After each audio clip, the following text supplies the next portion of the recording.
Hello guys, and you are about to witness a monumentous occasion.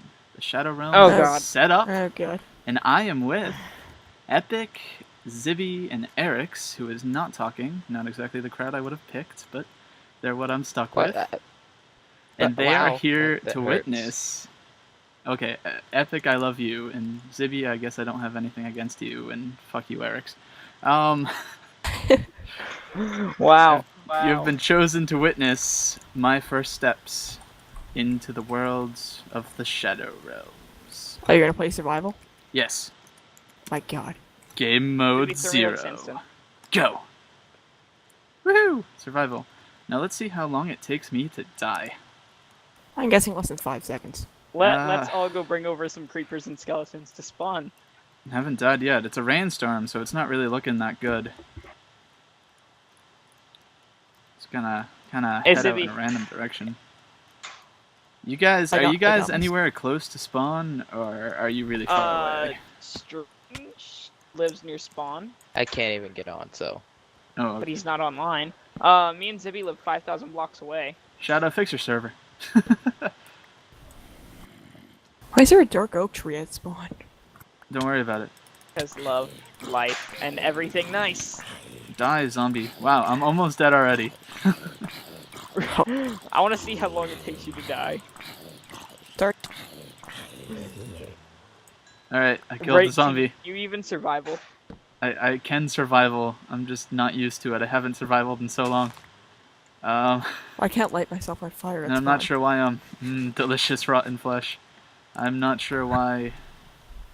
Where are you? I'm like right outside. Oh crap! Oh crap! Spider. I'm like Break, right did you outside give yourself spawn. A starter kit? No, I gave myself nothing. I'm starting vanilla, and I'm gonna die, like instantly. You want some help there, bud? No. It's okay. Don't call me bud. My name is Shirley. Okay, Shirley Temple? No, not Shirley Temple. Just Shirley. Oh, good. So you're not a transvestite wearing a skirt? I'm not wearing a skirt. So he's pretty much just not Eric. Oh crap. No. Alright. Hey, Eric. I'm at 3 food. You should compress his body. There are no animals. Were you at full hunger when you Yes. Get out my yeah, way, I was. dude. I was Get at full out my hunger. way. But then I took a whole bunch of damage from that zombie. So, oh god, Enderman. Thank God it's raining. So, I guess I'm gonna have to grab a whole bunch of seeds and then like painstakingly grow some wheat in an underground cave. Be back in a second. Don't forget that this is a raiding server, and I can definitely tell you the coordinates of Strange's base. Well, I was gonna kill you anyways, but I guess I could probably kill Strange first. PvP's broken. Is it? Really? Yeah. I talked about this to Shadow. Did you? Well, he's been trying to fix it. I know, but it's broken. Oh so. crap! Oh crap! Oh crap! Oh crap! Oh crap! It's a baby zombie and I can't run. He died. It took about first 2 death. minutes. Where the hell am I? This isn't spawn. You should turn on death counters. I don't know how to turn on death counters. All right. Epic does. Well, you got to see my first steps and my first death. So I'm gonna go get myself started because it's gonna be really boring, and I will be back with you after that. Hey guys, and welcome back. It has been oh Jesus, no! Damn it! The dangers of whatever the hell I was just doing. Dangers of trying to do an intro. Wouldn't have done much though. Thankfully, mob griefing is off, so I wouldn't get a big freaking crater like the one I'm digging. I said I would be back when I had something to show you. And, well, I've got a little bit of things. I don't know what this is. Or how this got... Who died here? What? What? What? Okay. Yeah, that's... I don't know. I'm gonna throw that away and we can investigate that later. Alright, well, I've got a little bit set up here, as I was trying to say before I found all this stuff that is... This is definitely not mine.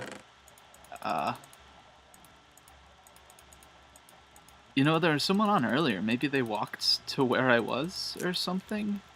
I don't... hopefully they didn't take any of my shit, so... Not that I would have blamed them. I have some chickens. I have some cows. Some wheat. Some of... The hell are these mobs coming from, man? They're just trying to mess up my record. It's probably there. Got some of this to help me set up this nice little alcove here where I could get level 30 enchants, because I really need them. And I have a little skeleton spawner, which I'll show you in a minute. Down there, it's pretty simple. In fact, I'm not even going to show you because it's not even that special. Like, there's no design to it. It's just a skeleton spawner with some water and a stair. So I can sit there and hit skeletons with stone swords. It doesn't even have, like, a thing that takes their health down, like a crusher or one of those little nifty lava traps that I got from Anders. So this is what I've been doing, mostly. I've been digging this crap out. Scary music, noises, blah. Anyway, here's the plan I got. I want to do something awesome underground. And to do that, I need a lot of area cleared out, and I have to do it all in survival, of course, so it's taken forever. But, these flat corners, they are 11 wide, and they are going to be all the hallways. These are just going to kind of be places where there'll be rooms off of them.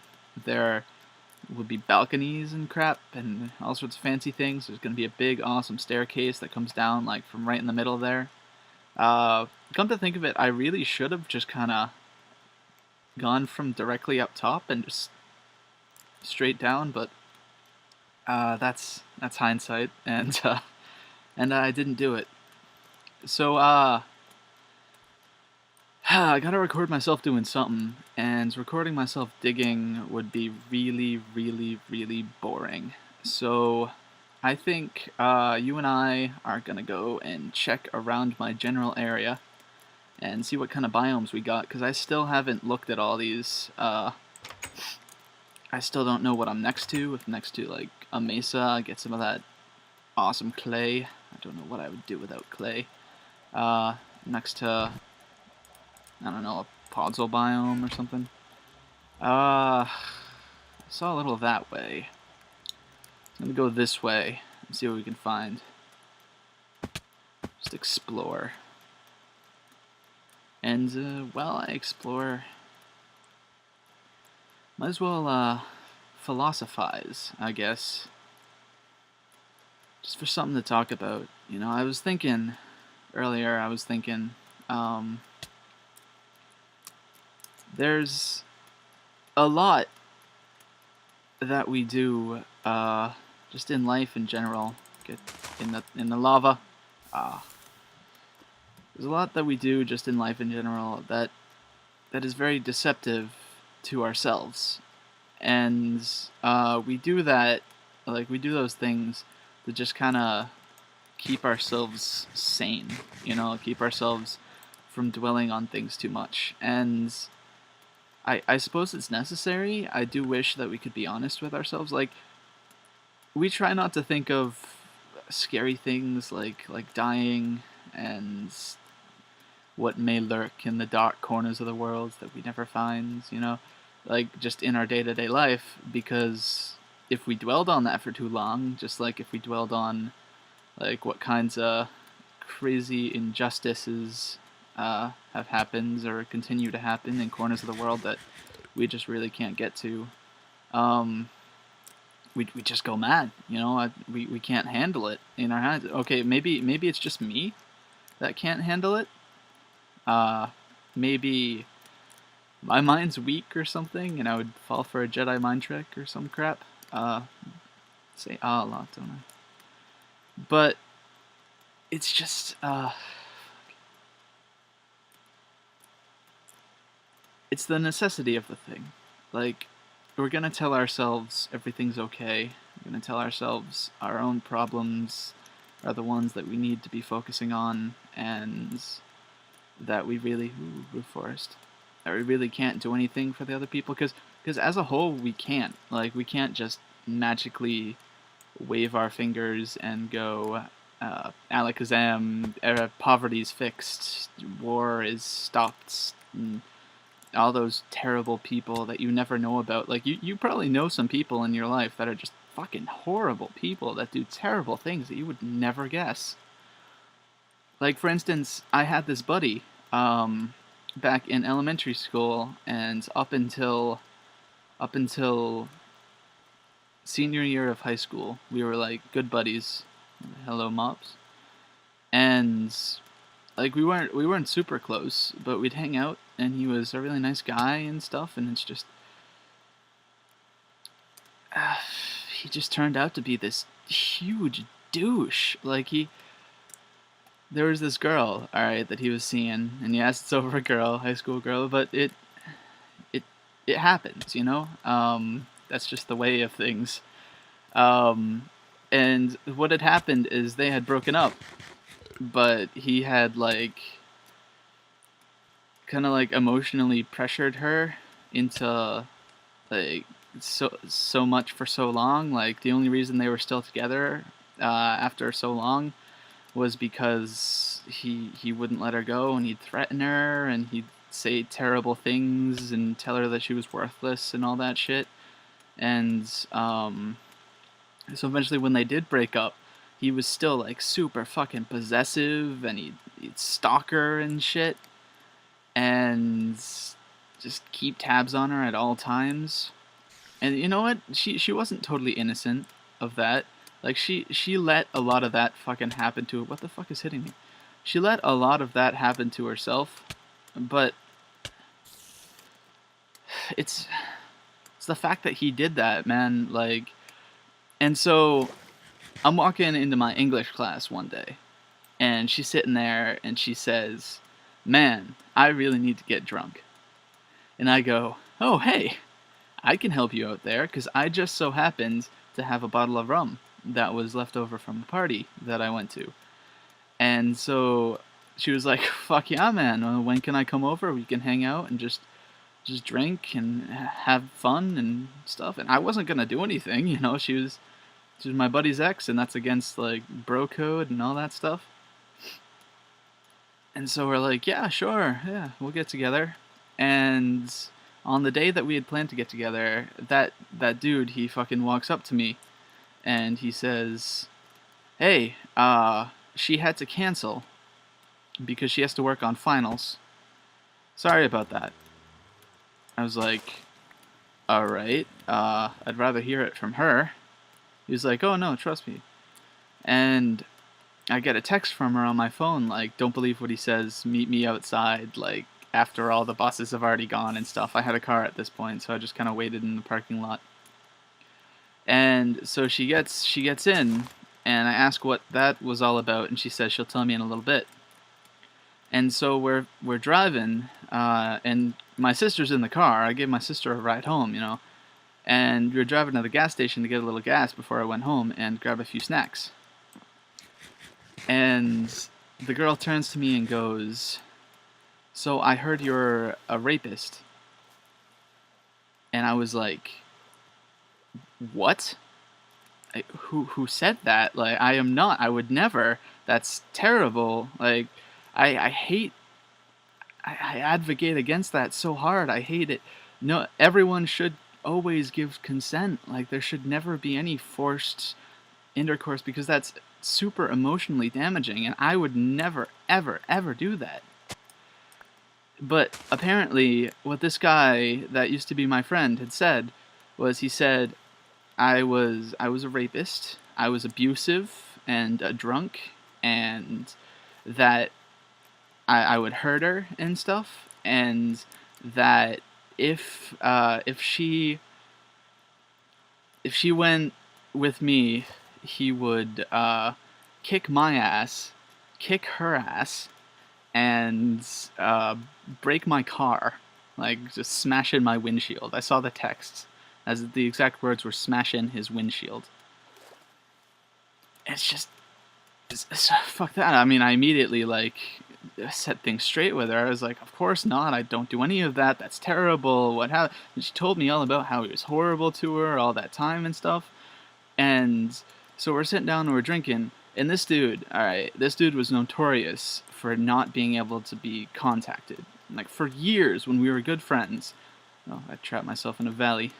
For years when we were good friends, I'd try to contact him. And he'd never respond anyway. On the phone, over Facebook, over text, over anything. It's just impossible. And he contacted me like over all those mediums. He called me, he texted me, he sent me like 40 Facebook messages. Okay, maybe not 40, maybe more like 10 or 15. I'm exaggerating with that. But it was just like I never believed, because he seemed like such a nice guy. And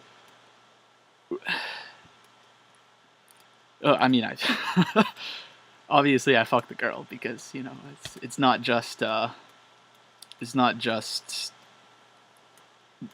getting angry at that point. It's getting back and getting even. That's something I could lord over on him and stuff. Like, you're so into this girl, you're gonna call me an abusive rapist? Yeah, like, well, we had consensual sex and she was loud as hell. Like, but God, it just goes to show, like, people are capable of anything. Anyone is. And we try not to think about that. Because if we did think about that, am I going full circle, or I don't know, I'm just running.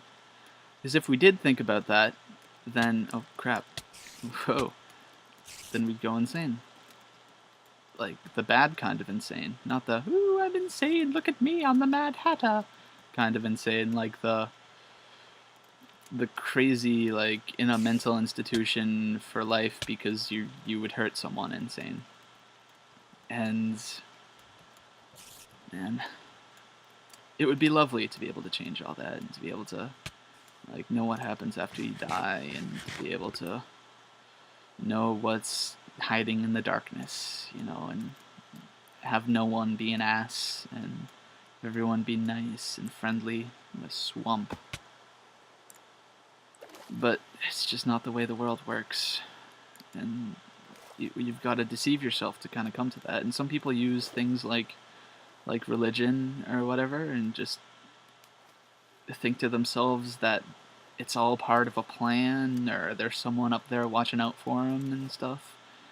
And as others like me, we just ignore it. Like, we just try not to think about it unless it's shoved in our face.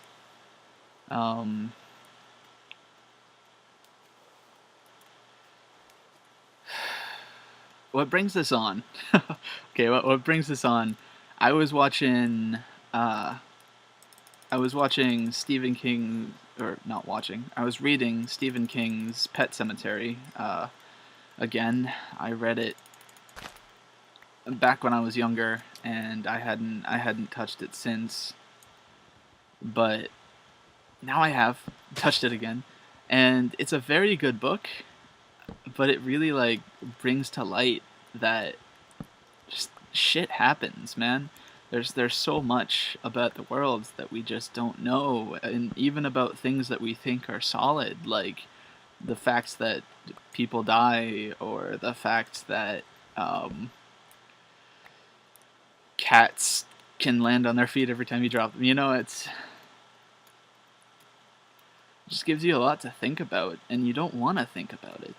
Because if you think about it too long, then you just making yourself unnecessarily upset, and it's getting in the way of you living your life.